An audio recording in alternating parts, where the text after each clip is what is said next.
deganda xo'sh xabar dema. Bir gansardan pulsiga bir chapan kiyvasangiz bo'lamdi, bo'lmamdi. Mana shunchalik chiroyli kelgan, keng ishtalar bilan kelsa, tashtalar bilan kelsa, yubkalar bilan kelsa va yoki ko'ynakdan to'psiz shundalam. Tuz ko'ynaklardan bo'lsa, ko'ynakdan to'psiz shunday artiblamsa, shunchalik tez kelgan. Buni chapandan qizlar bir gansardan pulsiga berib o'tman.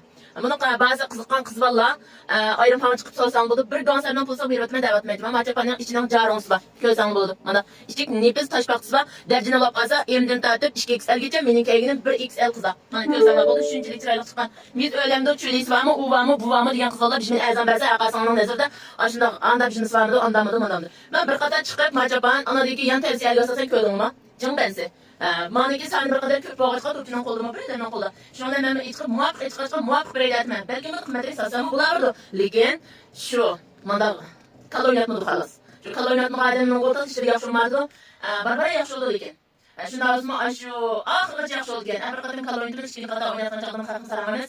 Shu bizning ishimiz ba'zi yaxshi emas. Normal yaxshi ketib bordi. Chunki kaloriyatmaymiz.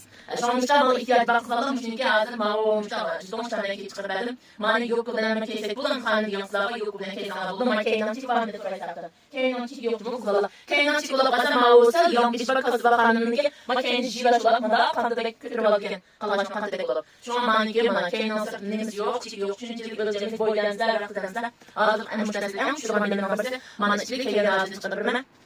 Mani yok bilen keynan ağzını çıkarıp verme. Ekranı makasını gibi. Shunchalik chiroyli qilgan chapimizga bu musulfaga üzerine e'lon qiladi bu qizlar. Nechta muvaffaq ağacını muvaffaq qiladi mana. Ko'rasana bu. Shunchalik chiroyli mana har qanday yakaysan bo'lib ketib turgan chapimdan bir qizlar. Shuncha qilmaganda qilib turadigan biz ko'ramiz. Maqamay bir so'rayotgan qizlar. Degan emas. Baqqa bir so'rash dedim mana. Azim beri avazdan kichik javob bermoqmiz. Ana degan mana ichga mamada oqroq. Nam. Moment. İşte gansarın da bir qilib qanday mana keysanım bo'ladi deyman. Mana gansarım bir talgan qizlar, kiyvaqsa qizlar kiyilgan pek chiroyli chiqqan gansarım ekan. Birdan ham oyog'i yo'q.